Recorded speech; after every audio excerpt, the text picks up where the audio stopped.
আজকে chemical bonding এর যে পার্টটি নিয়ে আমরা আলোচনা করছি সেটি হচ্ছে ionic bonding. Sometimes it is called electrovalent bond. Sometimes it is called electrovalent bond. এক্ষেত্রে কি হয় না, এটা প্রথমেই বলি এটি একটি বন্ধন নয়, এটি হচ্ছে একটা ইলেকট্রোস্ট্যাটিক ফোর্স অফ অ্যাট্রাকশন। অর্থাৎ এ একটা অ্যাটম ইন গ্যাসিয়াস স্টেটে আমি যদি ফার্স্ট আয়নাইজেশন পোটেনশিয়াল অ্যাপ্লাই করি এনার্জিটা, তাহলে কি হবে, এ প্লাস একটা গ্যাসিয়াস ক্যাটায়ন হবে প্লাস ইলেকট্রন, এবং বি যদি একটা গ্যাসিয়াস অ্যাটম হয় ইলেকট্রনটা অ্যাবজর্ব করার পর কি হবে, বি মাইনাস একটা গ্যাসিয়াস অ্যানায়ন, এবং এ আর এ প্লাস এবং বি মাইনাস এটা ক্যাটায়ন এটা অ্যানায়ন যখন ইকুইলিব্রিয়াম ইন্টারআয়নিক ডিসটেন্সের মধ্যে থাকবে to form lattice, that is therefore electrostatic attraction এদের মধ্যে একটা অ্যারাইজ হবে। This is called ionic bond. এবার আসি what is the condition of ionic bond. প্রথমেই বলি the electronegativity difference should be greater than 1.9, that is আমরা আগে যে পার্সেন্টেজ অফ আয়নিক ক্যারেক্টার নিয়ে আলোচনা করেছি এবং কিভাবে ক্যালকুলেশন করতে হয় সেটাও বলেছি, এবং এক্ষেত্রে percentage of ionic character should be greater than 51%। এরপর সেকেন্ড পয়েন্ট হচ্ছে মেটালিক এলিমেন্ট, যে অ্যাটমগুলো কনস্টিটিউয়েন্ট অ্যাটমগুলো থাকবে তার IP that is ionisation potential এর মান খুব বেশি হবে না। ঠিক আছে, থার্ড পয়েন্ট হচ্ছে বা এর আন্ডারে যে সাব টপ পয়েন্টটা হচ্ছে সেটি হচ্ছে the constituent atoms or metallic এলিমেন্টে ইলেকট্রন অ্যাফিনিটির মান খুব বেশি হতে হবে। আমরা আগের ভিডিওতে আয়নাইজেশন পোটেনশিয়াল, ইলেকট্রন অ্যাফিনিটি এগুলো সম্পর্কে বিস্তারিত আলোচনা করেছি। থার্ড পয়েন্ট হচ্ছে ক্যাটায়নের ক্ষেত্রে ধনাত্মক আধান এর মান কিন্তু খুব বেশি হবে না, তার কারণ ধনাত্মক আধান বাড়লেই আকার হ্রাস পাবে, আকার হ্রাস পেলেই কি হবে না আয়নাইজেশন পোটেনশিয়াল বা সরি আকার যদি হ্রাস পায় সঙ্গে সঙ্গে কি হবে না পোলারাইজিং পাওয়ারের মানটা কি হয়ে যাবে, সঙ্গে সঙ্গে বেড়ে যাবে। আর পোলারাইজিং পাওয়ারের মান বেড়ে যাওয়া মানে সেটা কোভ্যালেন্ট ক্যারেক্টার বা কোভ্যালেন্ট বন্ডিং এর দিকে যাবে। এবং অ্যানায়নের ক্ষেত্রেও যদি আধান যদি খুব বেশি হয় তাহলে আকার বাড়বে এবং পোলারাইজেবিলিটি বাড়বে, পোলারাইজেবিলিটি বাড়লে সেটিও কিন্তু কোভ্যালেন্ট ক্যারেক্টারের দিকে যাবে, আয়নিক বন্ডিং এর দিকে যাবে না। এই পোলারাইজিং পাওয়ার এন্ড পোলারাইজেবিলিটি এই টপিকটা আমরা আজকে পরে আলোচনা করছি। এবং ফোর্থ পয়েন্ট হচ্ছে not only the product of charges and equilibrium interionic distance, শুধুমাত্র যে এই দুটোর উপরই যে আয়নিক বন্ড ডিপেন্ডস করে তা নয়, ল্যাটিস এনার্জি, আয়নিক বন্ডের যে ক্ষুদ্রতম পার্ট যেটা ল্যাটিস, সেই ল্যাটিস এনার্জি কিন্তু টোটালি ডিপেন্ডস অন না arrangement or nature of packing.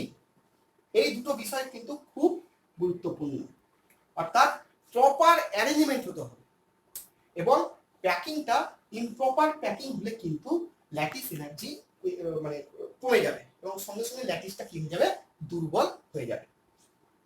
এই হচ্ছে আমাদের condition of ionic bond.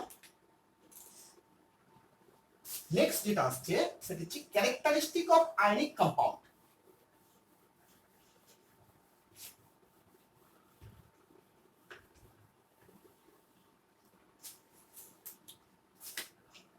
Characteristic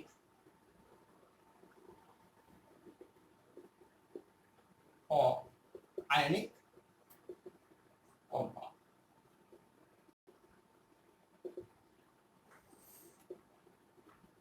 প্রথম বলি আয়নীয় যৌগ কিন্তু একটি মলিকিউলের হিসাবে তার কোনো কনসেপ্ট নেই, অর্থাৎ একটাই মলিকিউল এই হিসাবে কিন্তু আয়নীয় যৌগকে আমরা ট্রিট করব না, এটাকে জাস্ট কি করব না একটা জয়েন্ট ফ্যামিলির আকারে।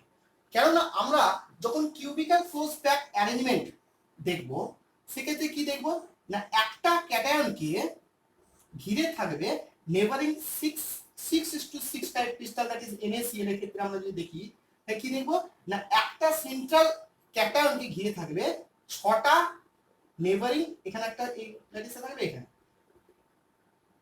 6টা নেবারিং অ্যানায়ন। তাহলে সিমিলারলি একটা অ্যানায়নকেও আমার নেবার করে থাকবে কে 6টা ক্যাটায়ন। তাই জন্য এটার নাম হচ্ছে 6:6 NaCl ক্রিস্টাল।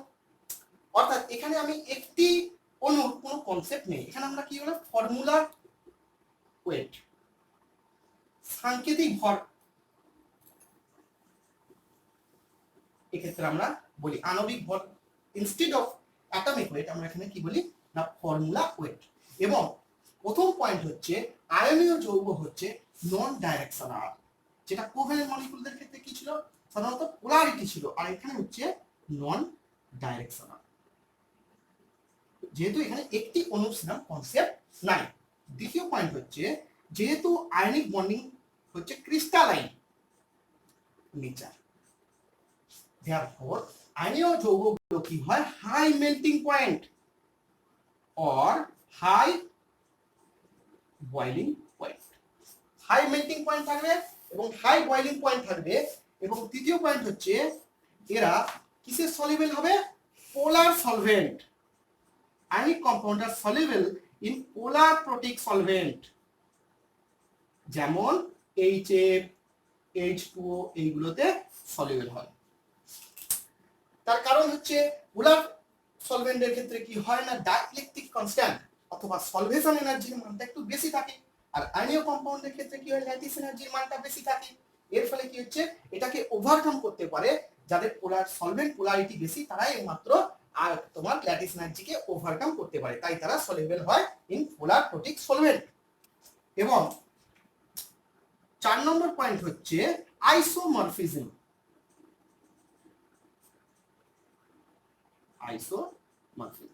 আইসোমরফিজম মানে কি না crystalline in same form, crystalline in same form. Isomorphism কিন্তু তোমার আয়নীয় বন্ধন আয়নীয় যৌগের ক্ষেত্রে একটি গুরুত্বপূর্ণ বৈশিষ্ট্য। ক্রিস্টালাইন ইন সেম ফর্ম মানে কি ধরো ZnSO4 7H2, আবার MgSO4 7H2, একই ফর্মে এরা ক্রিস্টালাইন আছে, তাই জন্য এদের বলা হচ্ছে আইসো, এই ঘটনাটা কি বলা হচ্ছে আইসোমরফিজম। তাহলে এই চারটে আমার আয়নীয় কম্পাউন্ড আয়নীয় যৌগের ক্যারেক্টারিস্টিক, মেন ক্যারেক্টারিস্টিক যেগুলো কি বললাম না প্রথমে হচ্ছে আয়নীয় যৌগকে আমরা একটি মলিকুলার আকারে ধরবো না এবং আয়নীয় যৌগ সম্পূর্ণ নন ডাইরেকশনাল। দ্বিতীয় কি না যেহেতু আয়নীয় কম্পাউন্ড ক্রিস্টালাইন তাহলে এদের মেল্টিং পয়েন্ট বয়েলিং পয়েন্ট বেশি হবে। তৃতীয় কি বললাম পোলার সলভেন্টের ক্ষেত্রে এরা সলিউবল ইন পোলার সলভেন্ট। এবং চতুর্থ কি বললাম না এরা হচ্ছে আইসোমরফিজম দেখাবে, যেমন অর্থাৎ ক্রিস্টালাইন ইন সেম ফর্ম। এটি হচ্ছে ক্যারেক্টারিস্টিক অফ আয়নিক কম্পাউন্ড। যেহেতু আয়নীয় কম্পাউন্ডের একটা ইলেকট্রোস্ট্যাটিক ফোর্স অফ অ্যাট্রাকশন, তাই জন্য কি বললাম না এরা হচ্ছে ক্রিস্টালাইন ইন নেচার। এটা আমরা কোথায় পড়বো না ক্লাস 12 ক্ষেত্রে সলিড স্টেট যে চ্যাপ্টারটা আছে সেখানে পড়বো। অর্থাৎ এটা হচ্ছে ক্রিস্টাল, এটা কোন চ্যাপ্টারে ভালো করে আছে সলিড স্টেট ক্লাস 12। আচ্ছা এই বিষয়ে একটু বলি না আয়নীয় কম্পাউন্ডের ক্ষেত্রে আমরা বারবার যে কথাটা আসছে আমার সেটি হচ্ছে ল্যাটিস। এটা কি করে আসছে না প্রথমে আমরা যদি ভাবি যে আয়ন অর এনি র্যাডিক্যাল এদের ক্ষেত্রে আমরা যদি এদেরকে মোটিভ বলা হয়, অর্থাৎ এটা হচ্ছে মোটিভ, অনেকগুলো মোটিভ একসাথে হয়ে কি তৈরি করবে একটি ইউনিট সেল, একক কোষ। ইউনিট সেল অনেকগুলো একসাথে অ্যারেঞ্জমেন্ট হয়ে কি তৈরি করবে ল্যাটিস, এবং ল্যাটিস থেকে কি তৈরি করবে ল্যাটিস বা জালক, এবং এখান থেকে কি তৈরি করবে একটা আয়নিক কম্পাউন্ড।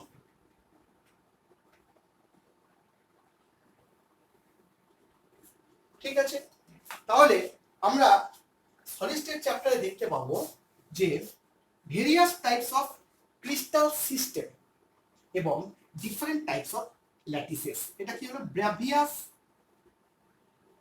ল্যাটিসেস না একই ক্রিস্টাল সিস্টেমের মধ্যে ইন্টারপ্ল্যানার ডিসটেন্স এবং ইন্টারফেসিয়াল অ্যাঙ্গেল এই দুটোর উপর ভিত্তি করে বিজ্ঞানী ব্রাভিয়াস কি করেছিলেন না 7 types of crystal system, 7 types of crystal system এবং 14 টাইপস অফ ল্যাটিসেস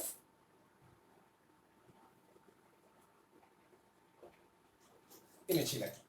অর্থাৎ পৃথিবীতে যত রকমই ল্যাটিস থাকুক না কেন তাদের প্রকার কটা হবে না 14টা, আর যত রকমই তোমার ক্রিস্টাল সিস্টেম থাক না কেন তাদের প্রকার হবে 7টা। এই হচ্ছে ব্যাপার। এগুলোকে আমরা সহজেই একটা সূত্রের সাহায্যে CTOR-HMT এই সূত্রের সাহায্যে বলতে পারি যে 7 types of crystal system: cubical, tetragonal, orthorhombic, rhombohedral, hexagonal, monoclinic, triclinic. 7 types of crystal সিস্টেমকে আমরা এদের কি কি দেখব না ইন্টারফেসিয়াল অ্যাঙ্গেল এবং ইন্টারপ্ল্যানার ডিসটেন্স, অর্থাৎ এ বি সি এদের মধ্যে যে সম্পর্ক এবং আলফা বিটা গামা এদের যে সম্পর্ক থেকে আমরা বিভিন্ন রকম ক্রিস্টালগুলোকে চিনব। তাহলে আমার কথা হচ্ছে যে এটা হচ্ছে অ্যাকচুয়ালি একটা সলিড স্টেটের একটা অংশ, পার্ট। অর্থাৎ এখানে কি হয় না অনেকগুলো মোটিভ একসঙ্গে জুড়ে গিয়ে কি তৈরি করে একটি ইউনিট সেল, এবং ইউনিট সেল অনেকগুলো নিয়ে তৈরি করে একটা ল্যাটিস বা জালক। তাহলে স্মলেস্ট পার্ট হচ্ছে ইউনিট সেল এবং কতগুলো ইউনিট সেল নিয়ে তৈরি হবে একটি ল্যাটিস। আমরা আয়নিক বন্ডিং এ যেটা করব সেটি হচ্ছে একটি ল্যাটিসকে আমরা আলোচনা করব। ল্যাটিস নিয়ে হোয়াট ইজ ল্যাটিস, কিভাবে ল্যাটিস এনার্জিকে ক্যালকুলেট করতে হয়, বর্নল্যান্ডে ইকুয়েশন কিভাবে আসছে এবং সেগুলো নিয়ে আমরা আলোচনা করব। তাহলে হোয়াট ইজ ল্যাটিস এনার্জি এটা আগে আমার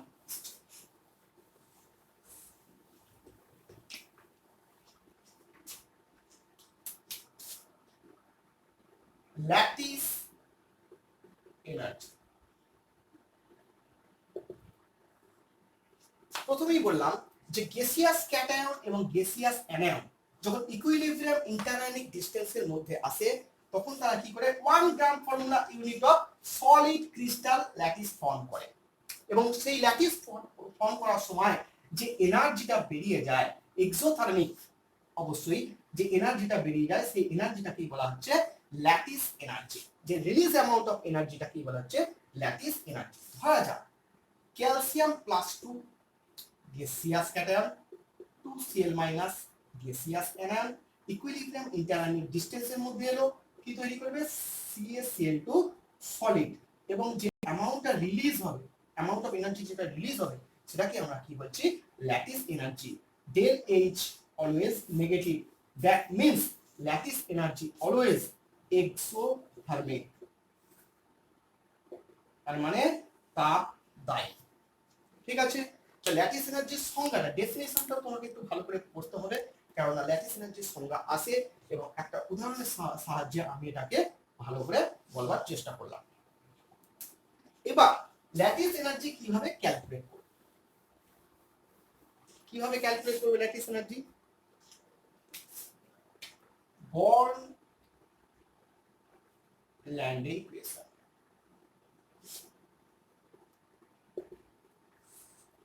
সাজে a derivation is not necessary in case of class 11 আর 12, তাই আমি ডেরিভেশনটা দিয়ে আমি সময় ব্যয় করছি না, ডাইরেক্ট ইকুয়েশনটাই আমি আসছি।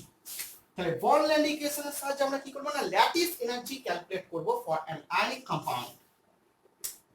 U ইকুয়াল টু কি minus square Z plus Z minus A Na by R0 1 minus 1 by n, এটা হচ্ছে CGS ইউনিট। আর ইন কেস অফ SI ইউনিটের ক্ষেত্রে আমরা কি করতে পারি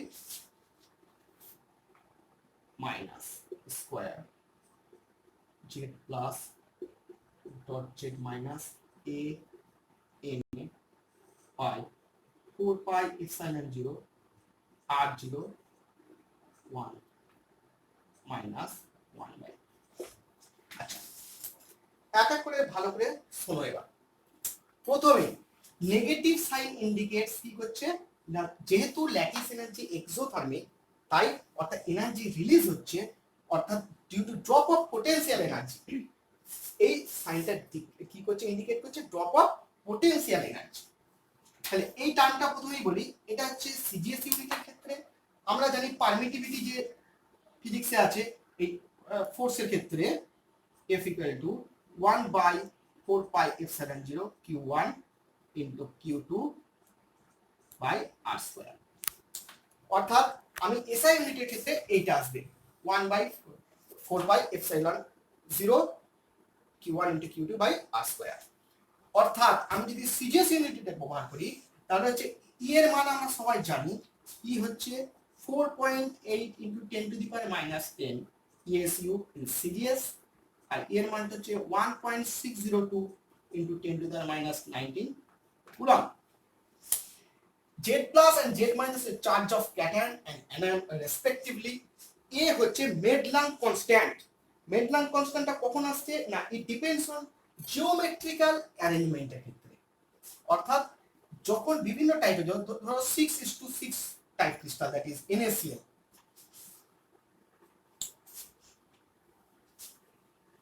যদি 6:6 টাইপ ক্রিস্টাল হয় লাইক NaCl এর ক্ষেত্রে এর মানটা হবে 1.747। 8:8 CaCl সেক্ষেত্রে যে এর মানটা এই এর মানটা হবে 743। 8:4 দ্যাট ইজ CaF2 এর ক্ষেত্রে 2.519 সামথিং এরকম এর মানটা ডিফারেন্ট করে। তাহলে এটা কি না it's depends on geometrical arrangement, কোন অ্যারেঞ্জমেন্টে আছে। এন হচ্ছে অ্যাভোগাড্রো সংখ্যা, আর হচ্ছে equilibrium interionic distance. Equilibrium interionic ডিসটেন্সের মানটা পিকোমিটারে থাকলে সেটা থেকে আমাকে সেন্টিমিটারে নিয়ে আসতে হবে, ন্যানোমিটারে থাকলে সেন্টিমিটারে নিয়ে আসলে তার রিলেশন আমি বলে দিয়েছি যে 1 angstrom equal to 10 to the power minus 8 semi, 1 nanometer equal to 10 to the power minus 7 semi, 1 picometer থাকলে 10 to the power minus 10 semi। হচ্ছে n হচ্ছে বন্ড এক্সপোনেন্ট। যখন ল্যাটিস এনার্জি বন্ড ইকুয়েশনটা যখন ডেরিভেশন হয় তখন দেখলে বোঝা যাবে n হচ্ছে বন্ড এক্সপোনেন্ট। এটা কোন ধরনের ক্যাটায়ন এবং অ্যানায়নটা কোন ধরনের inert gas like system that is helium type হলে সেটা n এর মান হচ্ছে 5, যদি তোমার নিয়ন হয় তাহলে 7, হ্যাঁ যদি আর্গন হয় তাহলে 9, এরকম 5 থেকে 12 পর্যন্ত হয়। জেনন হলে 12, এরকম কোন টাইপের ক্যাটায়ন। অর্থাৎ ধরা যাক Au ক্লাস, তাহলে এটা কি হবে জেনন টাইপ ক্যাটায়ন। অর্থাৎ ইলেকট্রন বিন্যাসটা শুরু করব কি জেনন দিয়ে, তাহলে সেই ক্ষেত্রে n এর মানটা হবে 1। যদিও a এবং n এর মান তোমার 11 এর ক্ষেত্রে গিভেন থাকবে, দেয়া থাকবে, তোমাকে জাস্ট পুট করতে হবে। এবং সেক্ষেত্রে সিজিএস সিস্টেম হলে ইউ এনার্জি এককগুলো তোমাকে ঠিক করে লিখতে হবে। এই হচ্ছে তোমাদের বন্ড ল্যান্ডে ইকুয়েশন। এখান থেকে একটা হয়তো ল্যাটিস এনার্জির সামান্য প্রবলেম আসতে পারে, কিছুই নয়, মানগুলো সমস্ত রকম দেওয়া থাকলে শুধু মানগুলো পুট করে রাখবে। আর এক্ষেত্রে যদি এসআই সিস্টেমের ক্ষেত্রে অ্যাভয়েড করতে বলছি, যদি এসআই সিস্টেমে পড়ো তাহলে কিন্তু 1/4 পাই এপসিলন 0 এর মানটা কিন্তু তোমাকে জানতে হবে।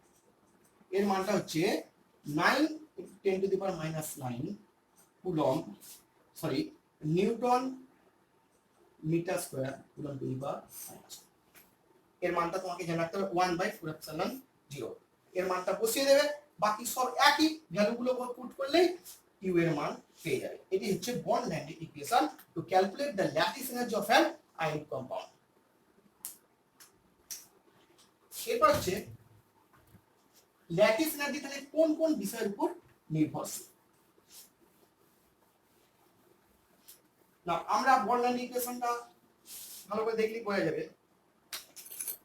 ইউ ইকুয়াল টু কি বললাম minus b square z plus dot z minus a n a by r যেটা সিজিএস পদ্ধতিতে 1 মাইনাস 1 বাই এন। তাহলে ল্যাটিস এনার্জি প্রথম কি না 1 number point depends on charge of cation এবং অ্যানায়ন। ক্যাটায়ন এবং অ্যানায়নের চার্জ যত বাড়বে তত কি হবে ল্যাটিস এনার্জির মান বাড়বে। তাহলে প্রথম চার্জ যে depends on charge of cation and anion. 2 number কি 2 নম্বর হচ্ছে ইকুইলিব্রিয়াম ইন্টারআয়নিক ডিসটেন্সের সাথে কেমন হচ্ছে না ইনভার্সলি প্রপোর্শনাল।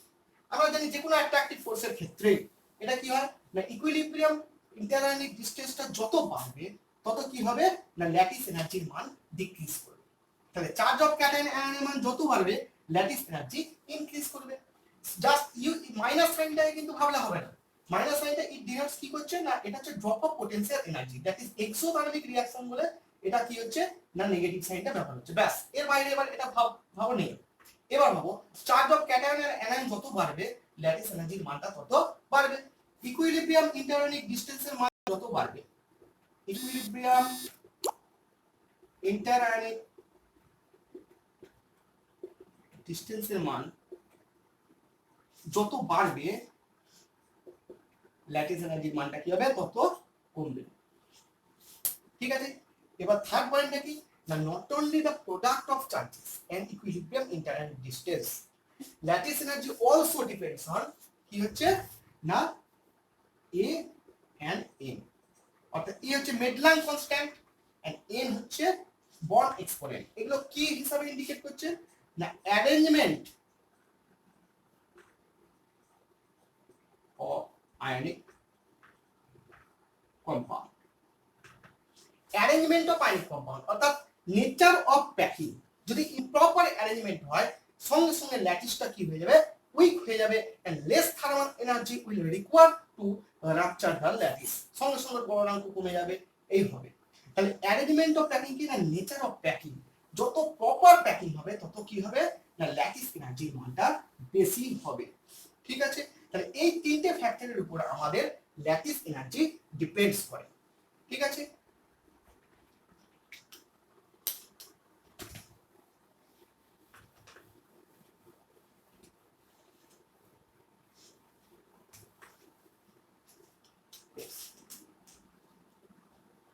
এরপর যে আসছে যে পয়েন্টটা সেটা হচ্ছে বর্ন হেবল সাইকেল। বর্ন হেবল সাইকেল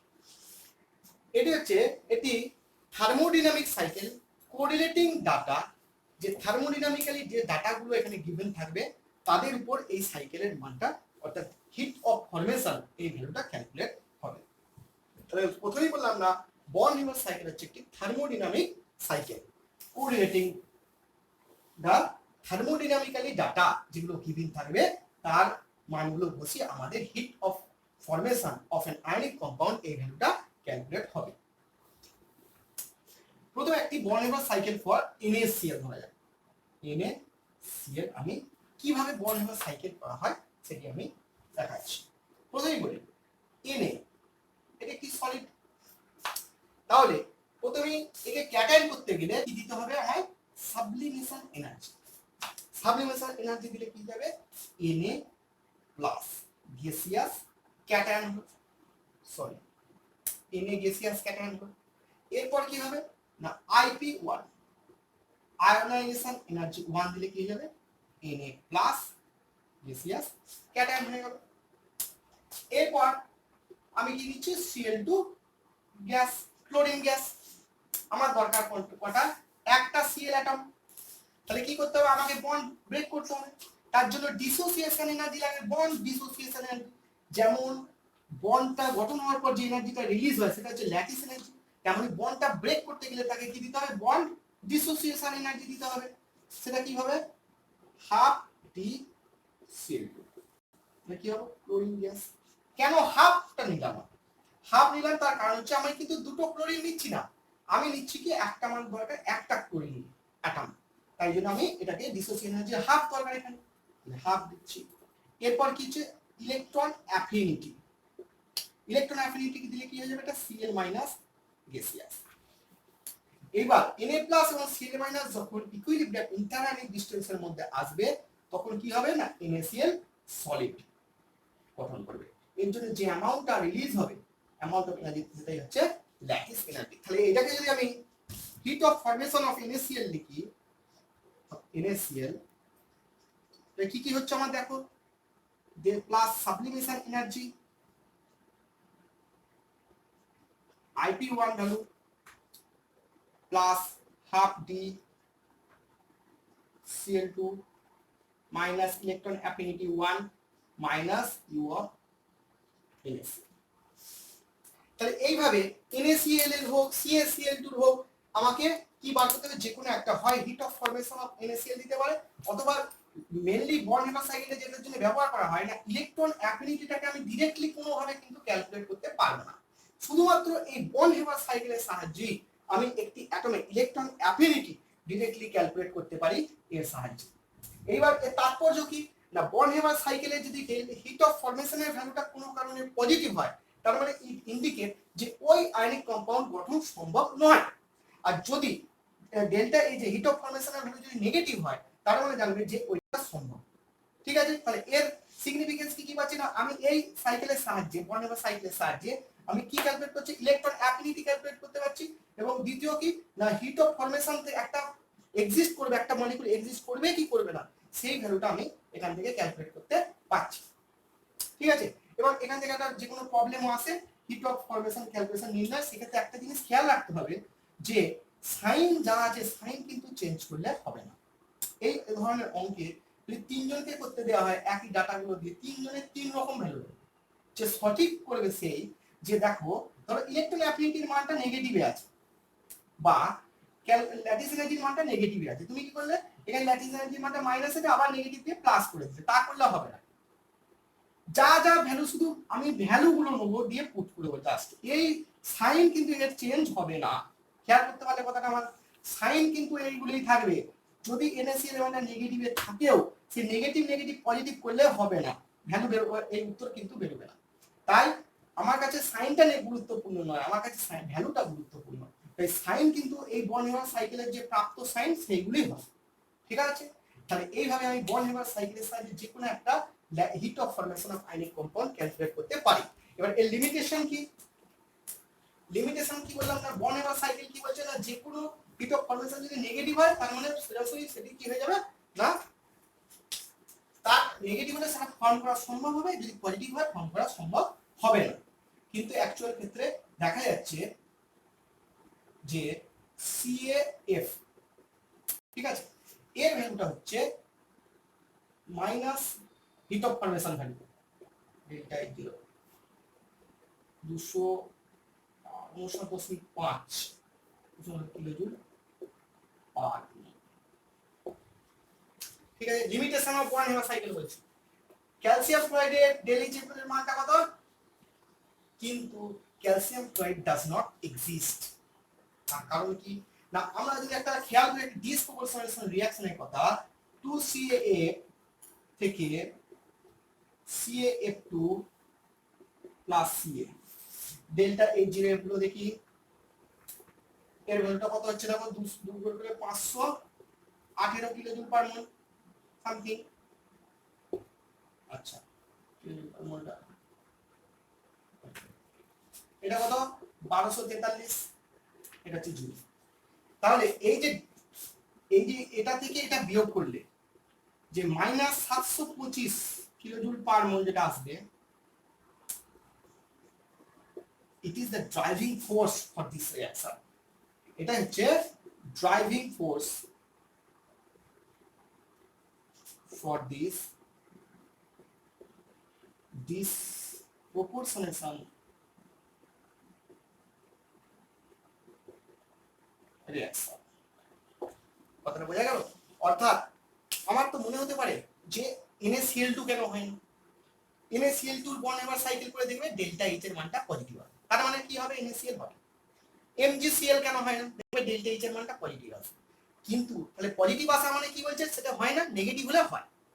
কিন্তু ক্যালসিয়াম ক্লোরাইডের ক্ষেত্রে কি দেখছি আমরা, ডেল্টা H এর মানটা নেগেটিভ, তার সত্ত্বেও হচ্ছে না। তার কারণ কি বলছি না, এই যে ডিসপ্রপোর্শনেশন রিঅ্যাকশনটার জন্য যে নেট ড্রাইভিং ফোর্স, এই যে এনার্জিটা, এই এনার্জিটাই হচ্ছে এই ডিসপ্রপোর্শনেশন রিঅ্যাকশনটার জন্য যথাযথ। অর্থাৎ কি বলা হচ্ছে যে ক্যালসিয়াম ফ্লোরাইড কিন্তু এক্সিস্ট করবে না, কিন্তু মানে CaF ডাজ নট এক্সিস্ট, কিন্তু CaF2 এক্সিস্ট করবে।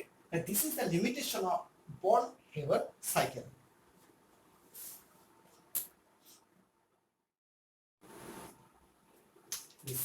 এবার যে টপিকটি নিয়ে আমি আলোচনা করছি সেটি হচ্ছে দ্রাবকায়ন শক্তি অর সলভেশন এনার্জি।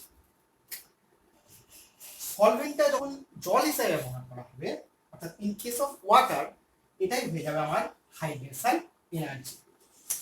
আচ্ছা, আগে দেখে নেওয়া যাক যে সলভেন্ট কয় প্রকার বা দ্রাবক কয় প্রকার। দ্রাবক প্রধান হচ্ছে দু প্রকার, একটা হচ্ছে ধ্রুবীয় that is polar protic solvent কি কি HNH2O, R অধ্রুবীয় it is polar অ্যাপ্রোটিক solvent, যেমন হচ্ছে তোমার অ্যাসিটোন, বেনজিন, CCl4, আমাদের কার্বন ডাইসালফাইড, NN ডাইমিথাইল ফরমামাইড, এটা খুব গুরুত্বপূর্ণ ডিএমএ, N, N ডাইমিথাইল ফরমামাইড, এগুলো হচ্ছে আমাদের পোলার অ্যাপ্রোটিক সলভেন্ট।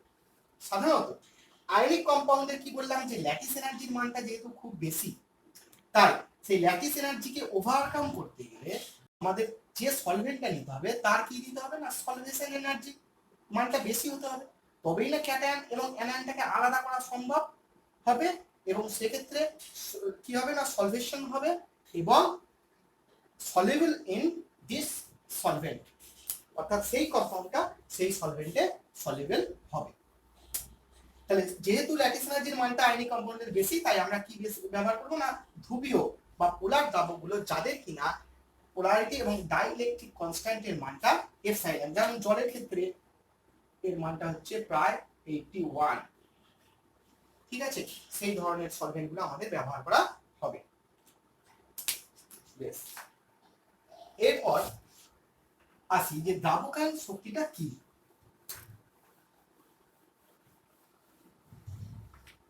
দ্রাবকায়ন শক্তিটা কি না, ধরা যাক A প্লাস একটা ক্যাটায়ন গ্যাসিয়াস ক্যাটায়ন আর B মাইনাস একটা গ্যাসিয়াস অ্যানায়ন।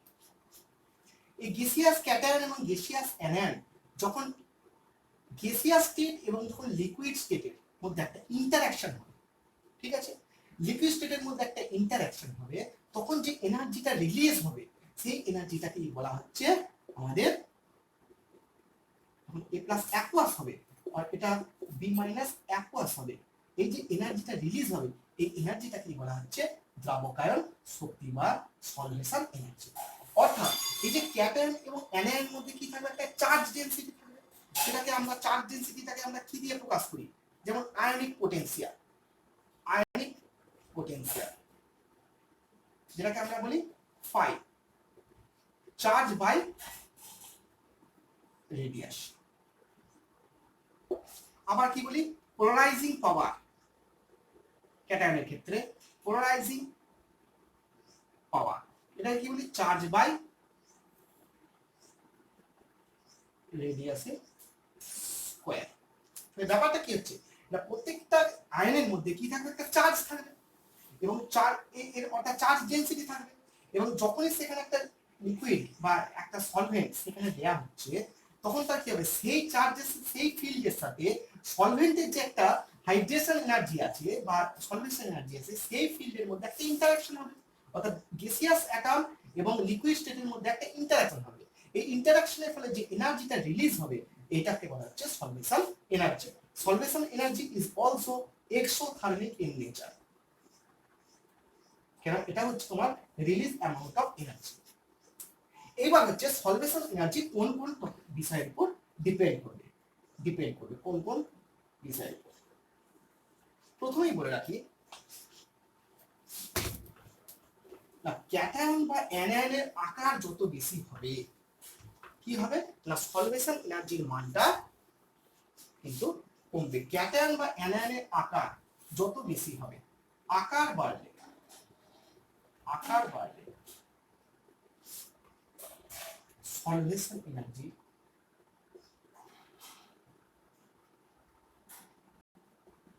মান কমবে। যেমন ধরা যাক Li প্লাস গ্যাসিয়াস একটা অ্যাটম লিকুইডের সাথে ইন্টারঅ্যাকশন হচ্ছে, কি হচ্ছে Li প্লাস অ্যাকুয়াস প্লাস মোটামুটি 520 কিলোজুল পার মোল। এর নিচে আছে সোডিয়াম প্লাস H2 এর সাথে ইন্টারঅ্যাকশন হচ্ছে Na প্লাস অ্যাকুয়াস, কি করছে প্রায় 438 কিলোজুল পার মোল, 402। আচ্ছা, এরপর হচ্ছে পটাশিয়াম K প্লাস অ্যাকুয়াস, এটা হচ্ছে 320 কিলোজুল পার মোল। তাহলে আমি চার্জ ডেনসিটি কি হবে, এরিয়া যত বাড়বে চার্জ ডেনসিটি কমে যাবে, চার্জ ডেনসিটি কমে যাওয়া মানে ইন্টারঅ্যাকশন কমে যাবে, ইন্টারঅ্যাকশন কমে যাওয়া মানে এনার্জি কম রিলিজ হবে। অর্থাৎ এক্সপেরিমেন্টাল এই এভিডেন্স গুলো কি ইন্ডিকেটস করছে দেখো, লিথিয়াম প্লাসের ক্ষেত্রে কি হচ্ছে না, লিথিয়াম প্লাসের আকার ছোট, চার্জ ডেনসিটি বেশি, যখনই একটা হাইড্রেস H2 দেওয়া হচ্ছে তখনই কি হচ্ছে না, গ্যাসিয়াস অ্যাটম এবং লিকুইড স্টেটের মধ্যে কি হচ্ছে, ইন্টারঅ্যাকশনটা বেশি হচ্ছে, এর ফলে সঙ্গে সঙ্গে কি হচ্ছে আমার এনার্জি বা হাইড্রেশন এনার্জির মানটা বেড়ে যাচ্ছে। তাহলে এক্ষেত্রে হাইড্রেশন এনার্জির যে ক্রমটা কি হবে, Li প্লাস K প্লাস এবং sorry Li plus Na plus এবং K প্লাস, এই হচ্ছে ব্যাপার। আচ্ছা, আমি কি বললাম না, ল্যাটিসের ক্ষেত্রে যখনই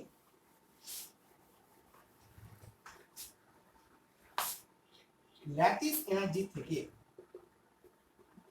এনার্জি থেকে হাইড্রেশনের, যেমন যদি ওয়াটার নেওয়া হয়, হাইড্রেশন এনার্জির মানটা বেশি হবে, তখনই কি হবে, এই ল্যাটিসটা জলে সলিউবল হবে, ল্যাটিসটা জলে সলিউবল হবে। এটা হচ্ছে সাধারণ ব্যাপার। এই যদি আমি সাধারণ আমি খালি অ্যাপ্রোচটা আমি দেখি তাহলে কি হবে না, ধরা যাক AX একটা লবণ অ্যাকুয়াস মিডিয়ামে আছে soluble, A plus aqueous, X minus aqueous, অর্থাৎ ডেল্টা H0 কি হবে না, ল্যাটিস এনার্জিকে আমরা ইউ দিয়ে ডিনোট করি, minus some of hydration energy, অর্থাৎ H0 of A plus aqueous plus হচ্ছে A minus H0 of A minus aqueous. ঠিক আছে, তাহলে সেকেন্ড অফ থার্মোডাইনামিক্স কি বলছে না, একটা প্রক্রিয়া তখনই স্বতঃস্ফূর্ত হবে যখন delta G0 del H0 minus T del S 0 হবে, অর্থাৎ ডেল্টা G এর মান যখন ঋণাত্মক হবে সেই প্রক্রিয়াটা স্বতঃস্ফূর্ত বা স্পন্টেনিয়াস হবে। সাধারণত কি হয়, যখন সাম অফ হাইড্রেশন এনার্জির মানটা বেশি হয়ে যাচ্ছে, ভালো করে খেয়াল করো, তখন কি হবে, ডেল্টা H0 এর মানটাও নেগেটিভ হয়ে যাবে। ডেল্টা H0 এর মানটা নেগেটিভ হয়ে যাওয়া মানে ডেল্টা G এর মানটাও কি হবে, স্বভাবতই নেগেটিভ হবে এবং প্রক্রিয়াটি কি হয়ে যাবে, স্বতঃস্ফূর্ত হবে। এই হচ্ছে সাধারণ থার্মোডাইনামিক্যাল কনসেপ্ট।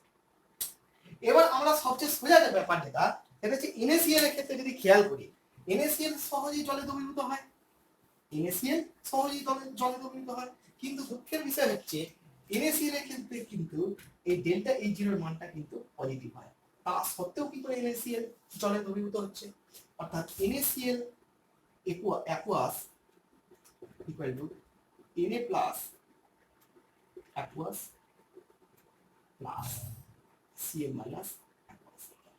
ঠিক আছে, তাহলে delta H0 is equal to U of NaCl minus H0 of Na plus aqueous plus H0 of Cl minus aqueous। এই মানটা কিন্তু কম, এই মানটা বেশি, তারপরে ডেল্টা H0 কি হচ্ছে পজিটিভ, তা সত্ত্বেও NaCl why NaCl soluble in water, এর উত্তর কি হবে না, এর উত্তর হচ্ছে এনট্রপি ফ্যাক্টর। এটা আমরা কি জানি, এনট্রপি ফ্যাক্টর কি হচ্ছে না, দেখো 1 মোল NaCl জলে দ্রবীভূত হচ্ছে 1 mole Na plus 1 mole Cl, number of মোলটা বেড়ে যাচ্ছে, নাম্বার অফ মোল বাড়লে র্যান্ডমনেস বাড়বে, র্যান্ডমনেস বাড়লে মানে কি ডেল S0 টা পজিটিভ হচ্ছে, টি ডেল এস টার্ম, এই টি ডেল এস ফ্যাক্টরটা কি হচ্ছে না, ডেল H0 ফ্যাক্টরটাকে ডমিনেট করছে, অর্থাৎ এই টার্মটার মানটা বেড়ে যাচ্ছে, তার ফলে এর চেয়ে যদি এই টার্মটার মানটা বেড়ে যায় তাহলে কি হবে, ডেল্টা G0 টাও কি হয়ে যাচ্ছে নেগেটিভ। যখনই ডেল্টা G0 নেগেটিভ হয়ে যাচ্ছে তখনই প্রসেসটা কি হয়ে যাচ্ছে, আমাদের স্পন্টেনিয়াস হয়ে যাচ্ছে। তাই NaCl এর হাইড্রেশন এনার্জির মানটা ল্যাটিস এনার্জিটাকে কিন্তু এক্সিড করছে না, তা সত্ত্বেও NaCl কেন হচ্ছে, ডিউ টু এনট্রপি ফ্যাক্টর। ঠিক আছে, এটি হচ্ছে ডাউকান শক্তি। এরপর যে টার্মটা আমি আসবে বললাম সেটি হচ্ছে কোভ্যালেন্ট। আমরা কি দেখেছিলাম যে পার্সেন্টেজ অফ আয়নিক ক্যারেক্টারের সময় না ionic character in covalent compound. এবার কি দেখব, covalent character in ionic compound. কি দেখব না, কোভ্যালেন্ট ক্যারেক্টার ইন আয়নিক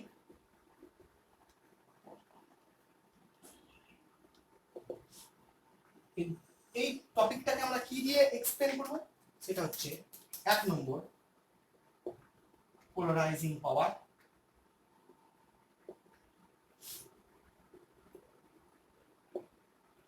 2 নম্বর হচ্ছে পোলারাইজিং।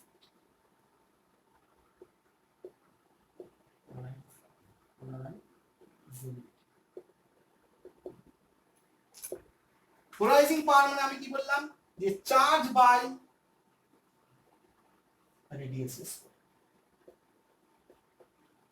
না, আকার যত কমবে মানে চার্জ যত বাড়বে, প্রথম হচ্ছে চার্জ যত বাড়বে ক্যাটায়নের পোলারাইজিং পাওয়ার বাড়বে। পোলারাইজিং পাওয়ার কার জন্য অ্যাপ্লিকেবল? For cation. এবং ক্যাটায়নের আকার যত বাড়বে তত কিন্তু পোলারাইজিং পাওয়ার কমবে। আর পোলারাইজেবিলিটি এই টার্মটা কার জন্য? For anion. এই টার্মটা কার জন্য? For cation. ভালো করে বলছি, যখন একটি ক্যাটায়ন এবং একটি অ্যানায়ন কাম ক্লোজার তখন কি হবে না, ক্যাটায়নের ক্ষেত্রে চার্জ ডেনসিটি বেশি, ফলে ডিফরমেশনটা কার হবে? অ্যানায়নের। ডিফরমেশন অফ সাইজ কার হবে? অ্যানায়নের। তার কারণ হচ্ছে দুজনকে কিন্তু ইলেকট্রোস্ট্যাটিক ফোর্স অফ অ্যাট্রাকশন দ্বারা অ্যাট্রাক্ট করছে, কিন্তু যেহেতু এর চার্জ ডেনসিটি বেশি এবং আকার ছোট, deformation is applicable only for anion. এর ক্ষেত্রে কিন্তু ডিফরমেশন অ্যাপ্লিকেবল নয়। তাহলে এই এরপরে আকারটা কি যাবে, জিনিসটা এরকম হয়ে যাবে। তাহলে ডিফরমেশন করার ক্ষমতাটাকে বলা হচ্ছে পোলারাইজিং পাওয়ার। অর্থাৎ এই যে সাইজটাকে ডিফর্ম করলো, এটা কি করলো? ক্যাটায়ন। এই যে ক্ষমতাটা আর অফ ডিফরমেশন, এটাকে বলা হচ্ছে পোলারাইজিং পাওয়ার। আর এবিলিটি অফ ডিফরমেশন, এই যে কে কত বেশি ডিফর্ম হতে পারে, এই ঘটনাটাকে বলা হচ্ছে পোলারাইজেবিলিটি।